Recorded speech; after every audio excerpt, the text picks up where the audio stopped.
পরবর্তীতে এটা ঘূর্ণিঝড় সহ কালবৈশাখী আবহাওয়া এটা অনুকূল না। তারপরে আছে পরীক্ষা শুরু হবে, সুতরাং সেই সময়টার নির্বাচন করা খুব একেবারে অসম্ভব ব্যাপার। আচ্ছা, আমরা যেটা বলেছি ডিসেম্বরের মধ্যে বাংলাদেশের সিংহভাগ রাজনৈতিক দলগুলো ডিসেম্বরের মধ্যে নির্বাচন চেয়েছে এবং ডিসেম্বরের পরে যাওয়ার কোনো যুক্তি নেই। অ্যাকচুয়ালি ডিসেম্বর আগেও করা যেতে পারে, অগস্ট সেপ্টেম্বরে করা যেতে পারে। তো সুতরাং এটা একেবারে একটা অযৌক্তিক, এটা কাদের স্বার্থে, এটা একটা প্রশ্ন এখন এসে গেছে। যেখানে সিংহভাগ রাজনৈতিক দলগুলো ডিসেম্বরে চেয়েছে, তাহলে কার স্বার্থে এই নির্বাচনটা এপ্রিলে নিয়ে যাওয়া হয়েছে? আর এই লোকগুলোর স্বার্থ যদি অক্ষুণ্ণ থাকে, অব্যাহত থাকে, তাহলে তো আগামী নির্বাচন সুষ্ঠু নির্বাচন হবে কিনা বর্তমান সরকারের অধীনে, এটাও তো একটা প্রশ্ন থেকে যায়।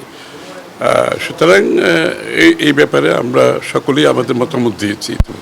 কী হবে এটা পরের কথা, এটা সিদ্ধান্ত নেবে জনগণ, সিদ্ধান্ত নেবে। সিংহভাগ রাজনৈতিক দল যারা নিবন্ধিত দল, অনেক এর বেশিরভাগই নিবন্ধিত দল, সবাই নির্বাচন চাচ্ছে। এখানে শুনেন, নির্বাচনের দিনক্ষণ নির্ধারণ করা এটা কোনো ব্যক্তি কিংবা কোনো গোষ্ঠীর না, এটা পুরো জাতির।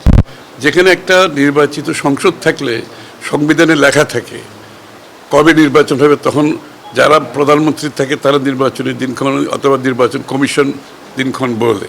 কাঠ ও পিভিসি ম্যাটেরিয়ালের সংমিশ্রণে তৈরি আধুনিক আরএফএল উডিডোর, কাঠের চেয়েও কঠোর। এখন যেহেতু আপনার একটা সংবিধান নাই, নির্বাচিত সরকার নাই, এটা সকলের ঐক্যমতের পরিপ্রেক্ষিতে সিদ্ধান্তটা নিতে হবে। যেভাবে আমরা সংস্কারগুলো ঐক্যমতের মাধ্যমে কথা বলছি, অন্য বিষয়ে ঐক্যমতের একটা বিষয় আছে। হঠাৎ করে নির্বাচনটা ঐক্যমতের বাইরে গিয়ে এককভাবে কার সাথে কীভাবে কেন করা হয়েছে, এপ্রিল যখন বাংলাদেশে নির্বাচন করা অসম্ভব একটা সময়। এবং আমি তো বলেছি রমজানের মাসে তো আমাদের পক্ষে নির্বাচনী কার্যক্রম করা একেবারেই সম্ভব না। সুতরাং উদ্দেশ্য মোটিভ নিয়ে অনেক প্রশ্ন এখন উঠে গেছে, আমাদেরকে দেখতে হবে। এটা তাদের ব্যাপারে, এটা তো জামাতের ব্যাপারে তো আমি বলতে পারবো না, সেটা তারা বলতে পারবে। আমি তো বলছি সিংহভাগ রাজনৈতিক দল, আমার মতে আবার 90%-এরও বেশি রাজনৈতিক দল ডিসেম্বরে নির্বাচন চাচ্ছে। তাইলে কেন, কার স্বার্থে, কেন, এখানে এর পিছনে কী চিন্তা আছে, এগুলো নিয়ে তো এখন প্রশ্নের উদ্রেক ঘটেছে, তাই না?